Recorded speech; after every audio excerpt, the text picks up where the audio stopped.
Le voyage égoïste, contes, récits et souvenirs par Colette, lu par Équilivre, livre audio.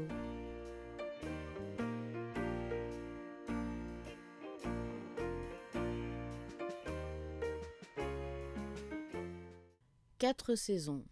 Poils et plumes. L'année a bien commencé pour les chasseurs. Une abondance prématurée de gibier, et non du moindre, mis sur pied les hardis traqueurs de Paris. Dès le mois d'août. Le 16e arrondissement tint quelque temps le record avec son léopard, Alali, boulevard Lannes. Mais de toutes parts, à l'envi, s'abattirent bêtes de poils et de plumes. Deux renards dont l'un s'établit dans les tirées de l'opéra. Un oiseau inconnu, en manière de gros dindon à bec aplati. Un autre oiseau, également sans pédigré, noir, immense, et qui inspira la terreur. Oh pourquoi, en s'enfuyant. Un lionceau, un magnifique lâcher d'oiseaux exotiques sous les verrières de la gare du Nord. J'en passe. La faune de Paris ces derniers mois confondit l'imagination. Que penser, entre autres, du calao et du garrulax? N'ayez pas peur, le garrulax, signalé en septembre, volait timidement et ne voulait aucun mal à ses tourmenteurs. Le 16e arrondissement, le mien, ne laisse pas d'offrir aux amateurs quelques exemplaires intéressants de la faune européenne. Une nuit, je trouvai devant la grille de mon jardinet une jolie vache blanche, que j'eusse capturée aisément. Je sais maintenant que la vache blanche nocturne se laisse approcher, accepte l'eau dans un seau et le sel sur la main étendue. La brebis crépusculaire présente les mêmes particularités, observées par moi sur une brebis gisant au bord du boulevard extérieur. Puissent ces remarques servir à un traité de vénérie parisienne. Une panthère du Tchad capturée avec l'aide de Philippe Berthelot dans un bureau directorial des affaires étrangères embellit quelque temps ma demeure. Mais je vous prie de croire que je ne tolérai pas, imitant l'inexcusable négligence d'un propriétaire de ménagerie, qu'elle traînât sur le trottoir, ni dans l'enceinte du pesage d'Auteuil, ni parmi les plates-bandes et les roseraies de mes voisins. Sa belle fourrure, ses yeux d'ambre de l'or, sa dangereuse et confiance grâce de fauve et son doux cri familier, je les gardai bien, sachant que les chasseurs de casquettes, urbains, ne badinent pas, et que tout leur est bon sur le sentier de la guerre, le Browning, la pertuisane, le tomahawk, le lance-pierre et les gaz asphyxiants. Qu'ils ne comptent pas sur moi ces décimeurs de perdreaux, de grenouilles des mares et de calao, pour leur apprendre à quelle heure, en quel lieu du bois, je guette, sans mauvais dessein, un petit animal mystérieux qui se chauffe, à l'automne et au printemps, le long de la raie de soleil qui coupe un sentier. J'atteste qu'il est marron, ras de poil, plus court et plus ramassé que la martre commune et privé du panache de l'écureuil.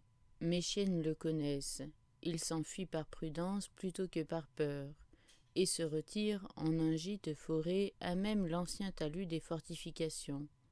Il est toujours seul, et peut-être âgé. Sa vie est une misérable petite vie.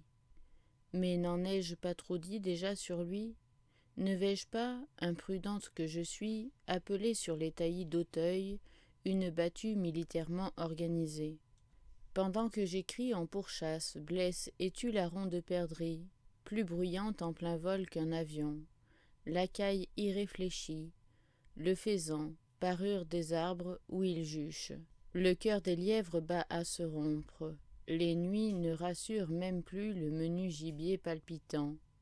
Les journaux de mode prônent 100 tenues de chasseresse, aussi bien que l'image flanque le texte, et prouve que la chasseresse de 1925 n'a rien gagné sur celle de 1924, ni gorge, ni croupe. Elle s'affirme héronnière, et cependant dotée d'un buste interminable. Si j'en crois d'habiles dessinatrices, la chasseresse chausse de mignons escarpins, ou des bottines hautes en peau de gant. Elle s'arme d'une carabine longue comme une gaffe, d'une houppe à poudre, d'une cigarette et d'un bracelet-montre qui marquent sans doute la dernière heure du tireur le plus proche. Elle est quadrillée de grands carreaux comme une salle de bain, ou chevronnée comme un vieux guerrier. Elle porte sous sa cravate masculine un chemisier de crêpe de chine blanc, moyennant quoi le gibier la voit. Dieu merci, de très loin. Allons, allons. Si j'en crois les habiles dessinatrices, la chasseresse pédestre est un brave petit type qui ne ferait pas de mal à un ramier, même avec un fusil. Quant à celle qui s'en va courir la grosse bête, je garde à son sujet le plus malveillant silence. Que le pied puissant et sec du cerf oxy parmi les larmes qu'il versa, que le petit sabot délicat du chevreuil, rapporté gorge ouverte et col ballant comme un enfant assassiné, revienne la nuit et foule à jamais ses rêves, c'est tout ce qu'elle mérite. Un de mes amis, un jeune homme de lettres qui a beaucoup de talent, chassait depuis son enfance avec une fureur d'enfant sanguinaire. Il ne chasse plus.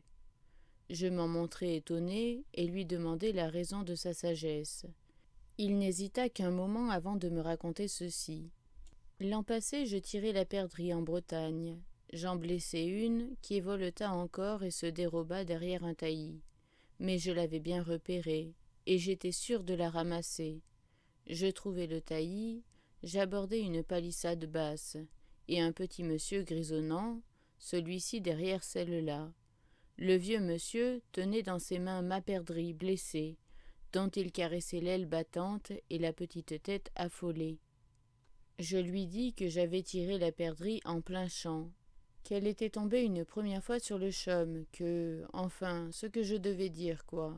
Il caressait toujours la perdrix et ne semblait pas m'entendre. À la fin, il leva la tête et me demanda sur le ton le plus modéré. « Monsieur, est-ce que vous avez songé qu'un jour, dans ce monde ou dans l'autre, vous pourriez être, à votre tour, le gibier ?» Ma foi, ça m'a fait un si drôle d'effet, cette petite phrase, que depuis ce temps-là, je n'ai plus le goût à la chasse.